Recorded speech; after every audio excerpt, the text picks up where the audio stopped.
រឿងប្រាសាទវត្តនគរខេត្តកំពង់ចាម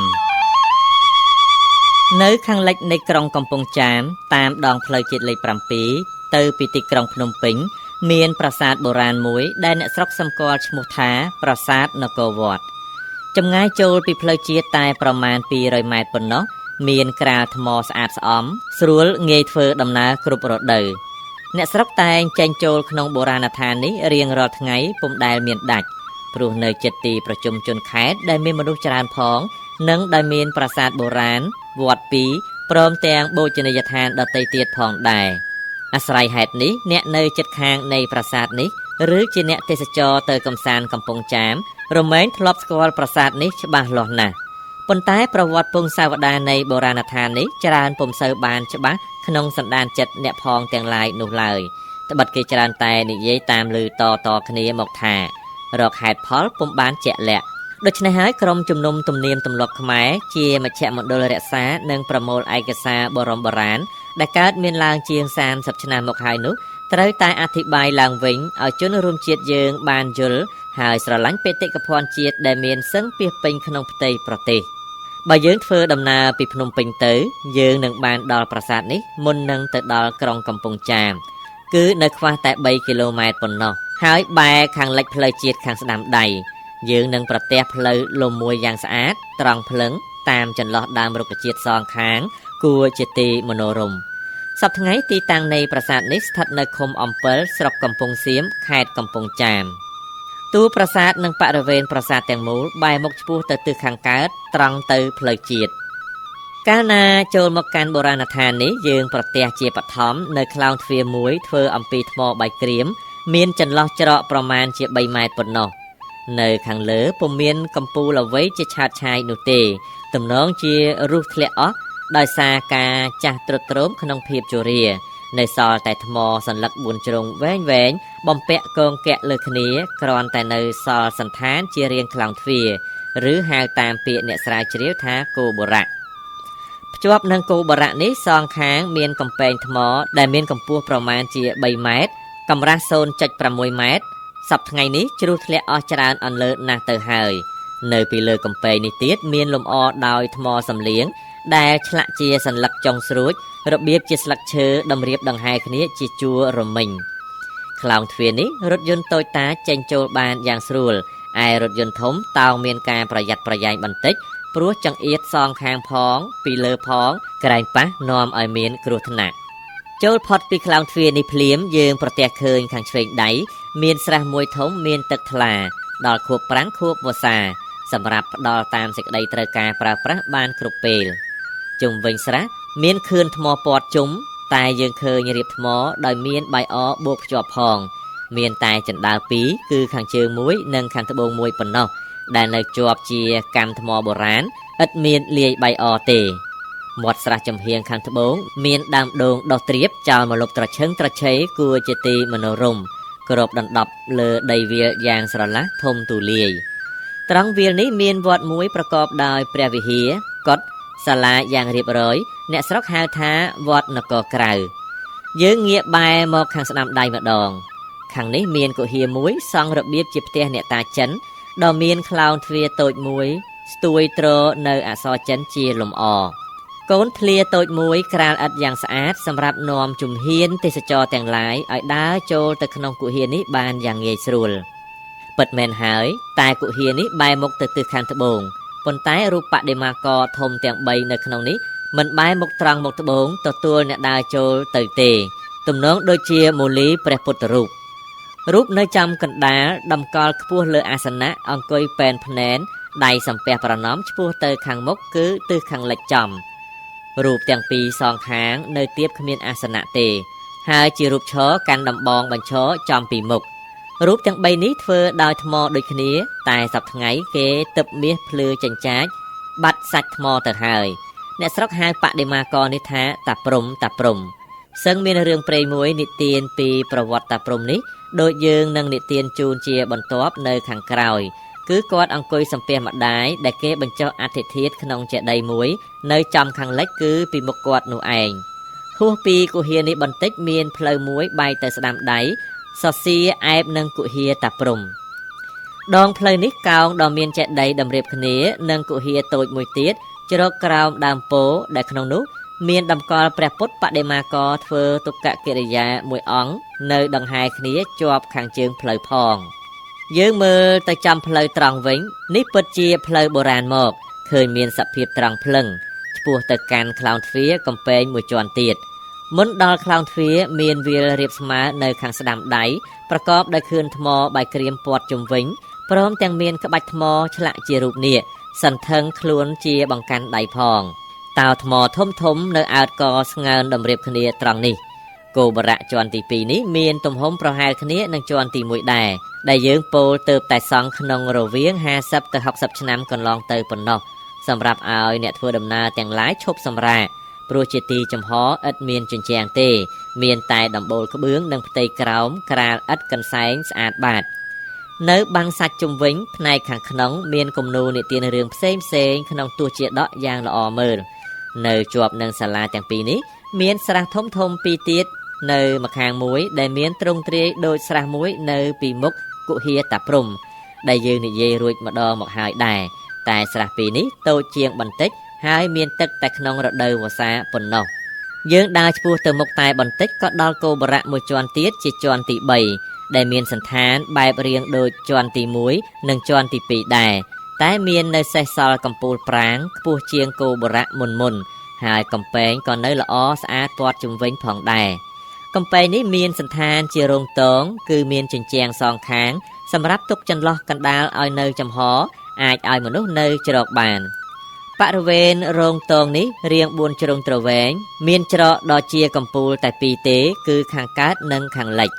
ខាងក្នុងឬខាងក្រៅកំពែងនេះទីដីស្រឡះស្រឡំជាទីរក្សាដល់អ្នកទេសចរទាំងឡាយចូលផុតពីកំពែងនេះភ្លាមគេឃើញនៅចំកណ្ដាលទីមានប្រាង្គមួយខ្ពស់ប្រមាណជា15ម៉ែត្របាតក្រោមរាង4ជ្រុងមានទំហំមួយជ្រុងប្រមាណជា8ម៉ែត្រនៅលើកំពូលគ្មានរចនាធ្វើជាមុខលោកេស្វរៈទេគ្រាន់តែមានជាក្បាច់ស្រទាប់ថ្នាក់ទំនងជាត្របកផ្កាឈូកឯចុងស្រួចបំផុតជ្រុះធ្លាក់បាត់ពុំដឹងជាបែបណាគ្រាន់តែនៅឃើញដានជាសន្តានមូលប្រហែលកំពូលចេតិយចុះពីថ្នាក់លើដែលមានក្បាច់ជាត្របកផ្កាឈូករាងមូលនោះមកថ្នាក់ក្រោមបែរជាមានរាង4ជ្រុងរហូតដល់ដីត្រង់ផ្ទាល់នឹងដីនេះមានស៊ុំប្រកបដោយក្បាច់បែបរចនាអង្គរហើយនៅនឹងផ្ទាំងថ្មជាផ្ដែនៃស៊ុំទ្វារទាំង4ទិសគឺខាងកើតខាងជើងខាងត្បូងនិងខាងលិចមានឆ្លាក់រឿងពុទ្ធប្រវត្តិគ្រប់ទាំង4គឺផ្ដែលើស៊ុំទ្វារទិសបូឆ្លាក់រូបភាពដំណើរកាលព្រះពុទ្ធទ្រង់ផ្ចាញ់មារាធិរាជផ្ដែខាងជើងដំណើរកាលចៅសិទ្ធត្ថកុមារយាងចាកព្រះរាជនិវេសគង់លើអាជាណីផ្ដែខាងត្បូងដំណើរកាលព្រះពោធិសត្វទ្រង់កាត់ព្រះភ្នួងនៅក្បែរឆ្នេរស្ទឹងនេរញ្ចរានិងផ្ដែទី4នៅខាងលិចដំណើរត្រង់ព្រះពុទ្ធទ្រង់គង់មានអគ្គសាវកអមព្រះអង្គក្បាច់ក្របវ័នរូបចម្លាក់ផ្ដែនីមួយឆ្លាក់ជារូបនាគ2សន្ធឹងខ្លួនព័ទ្ធតាមរាងត្រីកោណប្រទាក់កន្ទុយគ្នាទៅលើក្បាលសំយ៉ុងចុះក្រោមអើតចេញទៅចុងម្ខាងម្នាក់នៅចន្លោះស៊ុំទាំង4នេះមានតម្កល់ព្រះពុទ្ធរូបមាវិជ័យមួយបំពាក់លើប្រាង្គនោះផងមាវិជ័យមួយអង្គគ្រប់ចន្លោះទ្វារទាំង5សប្តាហ៍ថ្ងៃព្រះពុទ្ធបដិមាករទាំង4នេះទិបមាសភ្លឺចាញ់ចាចមិនតែប៉ុណ្ណោះអ្នកស្រុកសម័យក្រោយបានកសាងព្រះវិហារមួយចំពីខាងកើតប្រាង្គហើយយកដំបូលម្ខាងទៅបំពាក់លើប្រាង្គនោះផងព្រះវិហារនេះសង់ដោយបាយអដំបូលប្រក់ក្បឿងពណ៌ភ្លឺភ្លេចឆ្អិនឆ្អៅតែឥតមានជញ្ជាំងទេ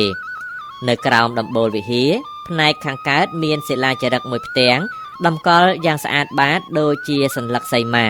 រាង4ជ្រុងសំប៉ែតអក្សរនៅច្បាស់ឥតមានរបករបេះអ្វីឡើយគឺនៅផ្នែកខាងក្នុងជាអត្ថបទភាសាបាលីហើយនៅផ្នែកខាងចំហៀងជាអត្ថបទភាសាខ្មែរបន្ទាប់ពីប្រាសាទដែលមានវិហារសង់ថ្មីភ្ជាប់ជាមួយនេះមកនៅចំកណ្ដាលបរិវេណដែលពោលមកនេះទេសចរអាចធ្វើដំណើរបានតាមធ្លាព័ទ្ធជុំវិញហើយចេញតាមចន្លោះខ្លោងទ្វារខាងលិចព័ទ្ធទៅឆ្វេងក៏បានទៅស្ដាំក៏បានគឺចេញផុតពីបរិវេណកំពែងទី3ហើយឥឡូវយើងនៅក្នុងបរិវេណទី2បើងាកខាងឆ្វេងមុនយើងប្រទះគុហា2នៅទន្ទឹមគ្នាគឺមួយខាងលិចមានតែព្រះពុទ្ធរូបតូចធំជាច្រើនតម្កល់ក្នុងនោះ ឯមួយទៀតខាងកើតមានជញ្ជាំងជិតដិតស្រួលបួលតម្កល់ព្រះពុទ្ធរូបបរិនិព្វានប្រវែងពីព្រះសិរសាដល់ព្រះបាទប្រមាណជា10ម៉ែត្រលុះដើរហួសពីនេះព័ទ្ធទៅខាងចំហៀងខាងស្ដាំវិញយើងឃើញគុហាពីរទន្ទឹមគ្នាដែរគឺមួយខាងលិចគ្រាន់តែជាទីតម្កល់ព្រះពុទ្ធរូបតូចធំប៉ុណ្ណោះឯមួយទៀតខាងកើតទើបឃើញមានចេតិយរាងទៀបទទាលាបលនពណ៌ក្រហមក្រមៅនិងមានព្រះពុទ្ធរូប4ព្រះអង្គក្នុងមួយអង្គមានទំហំភ្នែនប្រមាណជាង1ម៉ែត្រគង់ព័ទ្ធជុំវិញបែរប្រភ័ក្រឆ្ពោះទៅកាន់ទិសធំទាំង4កាលណាយើងធ្វើដំណើរចេញពីទីនេះទៅទៀតសរសៀរតាមកំពែងថ្មជាន់ទី2ត្រង់ជ្រុងខាងជើងចំយើងអាចចេញបានតាមចន្លោះថ្មដែលរុះធ្លាក់មកនៅទាបនឹងដីហើយយើងប្រទះស្រះបុរាណយ៉ាងធំមួយទៀតប៉ុនគ្នានឹងស្រះនៅពីមុខគុហាតាព្រំដែរចាប់ពីមាត់ស្រះនេះទៅលិចមានកុដិសាលាជាអារាមមួយទៀតដែលអ្នកស្រុកហៅថាវត្តនគរក្នុងចំពោះរូបបដិមាករដែលមានឈ្មោះតាព្រំនោះមានរឿងព្រេងមួយនិទានថាមានអ្នកចំការពីរអ្នកប្តីប្រពន្ធរស់នៅក្នុងភូមិទួលស្បូវក្នុងក្រុងកំពង់ចាមសប្តាហ៍ថ្ងៃនាំគ្នាទៅភ្ជួរដីចំការពេលនោះយកទាំងកូនង៉ែតដែលទើបតែកើតបានជាង3ខែទៅជាមួយផងយកកូននោះទៅផ្ដេកក្រោមដើមភ្នៅហើយទាំងពីរអ្នកប្តីប្រពន្ធនាំគ្នាប្រកបការងារយ៉ាងខិតខំពេលនោះមានសត្វមកស៊ីផ្លែភ្នៅចោះចឹកនាំគ្នាស្រែកឮខ្ញៀវខ្ញាស្រាប់តែជុះដាក់លើកូនតូចនោះប្រឡាក់អស់ហើយផ្លែភ្នៅក៏ធ្លាក់ត្រូវចំក្បាលបណ្ដាលឲ្យដាច់សាច់មួយដុំហូរឈាមសស្រាក់ម្ដាយឪពុកឃើញដូច្នោះក៏នាំយកកូនចុះទៅកំពង់ទឹកងូតលាងខ្លួននៅត្រង់កំពង់ហៅថាជ្រោយថ្មដោយពុំសូវជាប្រយ័ត្នក៏របូតកូននោះពីដៃទៅពេលនោះមានត្រីធំមួយមកលេបយកកូននោះហើយហែលទៅបាត់ឪពុកម្ដាយយំសោកស្ដាយជាខ្លាំងតែពុំដឹងធ្វើម្ដេចក៏វិលត្រឡប់មកផ្ទះវិញនិយាយពីត្រីនោះហែលចុះតាមទន្លេធំធ្លាក់ទៅក្នុងមហាសមុទ្រចិនរហូតទៅដល់ប្រទេសចិនមានអ្នកនេសាទម្នាក់បានបងសំណាញ់ជាប់បានត្រីធំនោះយកទៅវះពោះត្រីស្រាប់តែឃើញកូនក្មេងតូចមួយនៅរស់នៅឡើយនាយនេសាទក៏យកកូននេះទៅថ្វាយព្រះចៅក្រុងចិនដែលព្រះអង្គថ្នាក់ថ្នមទុកដូចជាបុត្ររបស់ព្រះអង្គផ្ទាល់រហូតដល់កូននេះចម្រើនវ័យធំឡើងក៏ព្រះអង្គឲ្យរៀនសូត្រចេះដឹងយ៉ាងមុតមមធំឡើងហើយកុមារនេះក៏សូមអនុញ្ញាតពីព្រះចៅក្រុងចិនដើម្បីធ្វើដំណើរមកលេងស្រុកកំណើតសួរស៊ើបរកឪពុកម្ដាយរួចសម្វិលទៅវិញព្រះចៅក្រុងចិនទ្រង់ព្រះករុណាសន្តោសប្រោសមេត្តាឲ្យរៀបសំពៅមួយមានបម្រើ500ដង្ហែកុមារនេះមកដល់ស្រុកខ្មែរសំពៅទៅដល់ចូលចតដល់កំពង់ចាមហើយកុមារចុះទៅដល់ភូមិអ្នកស្រុកត្រង់នោះហើយក៏បញ្ជាឲ្យសំពៅវិលត្រឡប់ទៅស្រុកចិនវិញទៅនាយកំឡោះនេះសន្មតឈ្មោះខ្លួនឯងថាចៅព្រំហើយទៅសំណាក់នៅនឹងផ្ទះស្ត្រីមេម៉ាយម្នាក់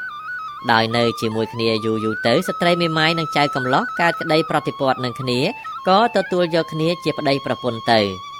ថ្ងៃមួយបុរសដេកកើយក្បាលលើភ្លៅប្រពន្ធហើយប្រពន្ធក៏វែកសក់ប្តីលេងតាមចិត្តលំហែស្រាប់តែឃើញក្បាលមានស្នាមួយដុំឥតមានដុសសក់ក៏សួរប្តីពីដើមហេតុប្តីក៏និយាយប្រាប់ថាខ្លួនជាមនុស្សអភ័ព្វណាស់សឹងរកនរណាដូចគ្មានហើយទើបបុរសព្រំរៀបរាប់អំពីរឿងដើមសពគ្រប់ឲ្យប្រពន្ធស្ដាប់គឺរឿងដែលធ្លាប់បានឮពីអ្នកនេសាទចិនជាឪពុកម្ដាយចិញ្ចឹមធ្លាប់និទានប្រាប់តាំងពីខ្លួននៅពីតូចមកកាលបើបានស្ដាប់សេចក្តីនិទាននេះសពគ្រប់ហើយនាងភរិយាក៏អង្គុយជ្របមុខលែងចេញស្ដីរួចស្រក់ទឹកភ្នែកបណ្ដាផងបុរសស្វាមីឃើញដូច្នោះឆ្ងល់ណាស់ក៏ខំអង្វរសួរប្រពន្ធថាតើរឿងអ្វីបានជាយំនាងភរិយានិយាយទាំងខ្សឹកខ្សួលប្រាប់មកប្តីវិញអំពីរឿងដើមដែលខ្លួនយកកូនទៅងូតទឹកហើយរបូតដៃត្រីលេបបាត់ទៅហើយក្រោយមកស្វាមីក៏មានជំងឺស្លាប់ទៅទៀតបុរសប្តីបានស្ដាប់រឿងនេះចប់ក៏សន្និដ្ឋានយល់ថាគឺជាខ្លួនឯងនេះហើយដែលត្រូវជាកូនប៉ុន្តែឥឡូវដោយមិនបានដឹងសោះជាមុនទៅជាខកខ្លួនស្រឡាញ់គ្នាជាប្តីប្រពន្ធដូច្នេះទៅហើយក៏សំពះសុំខមាលទោសម្ដាយហើយសូមឲ្យម្ដាយបញ្ជាដាក់ទណ្ឌកម្មឲ្យខ្លួនដើម្បីធ្វើយ៉ាងណាឲ្យបានរំដោះទុក្ខទោសពាវេរានេះគ្រានោះម្ដាយក៏បញ្ជាថាឲ្យសង់ចេតិយតម្កល់សពគាត់កាលណាគាត់ស្លាប់ទៅហើយដល់គ្រាដែលកូនស្លាប់ទៅទៀតឲ្យធ្វើជារូបតំណាងរូបកូនអង្គុយប្រណម្យទៅធាតុម្ដាយឲ្យគ្រប់កាលកំណត់ព្រះពុទ្ធសាសនា5000ព្រះវស្សា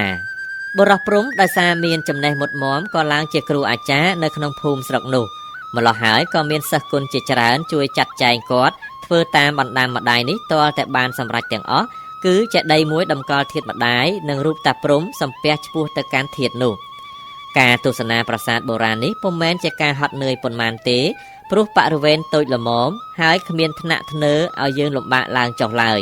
ដូច្នេះយើងអាចចូលទៅទស្សនាបានគ្រប់ពេលឲ្យតែជាវេលាថ្ងៃប៉ុន្តែបើជួនជាដើរមើលនៅពេលរសៀលទាបវិញយើងនឹងមានចិត្តអណ្ដែតអណ្ដូងប្លែកព្រោះប្រទះនឹងព្រះសូរិយាដែលហៀបនឹងអស្តង្គតហើយបាចសាយកំទេចរស្មីជះមករយលើប្រាង្គនិងកំពែងថ្មជាប់ជាមួយក្លិនប្រហើរនៃដើមស្រូវដែលនៅក្នុងវាលស្រែព័ទ្ធជុំវិញបុរាណដ្ឋាននេះហាក់ដូចជាក្លិនក្រអូបនៃកិត្តិនាមខ្មែរដែលធ្លាប់មានមកពីយូរអង្វែងមកហើយ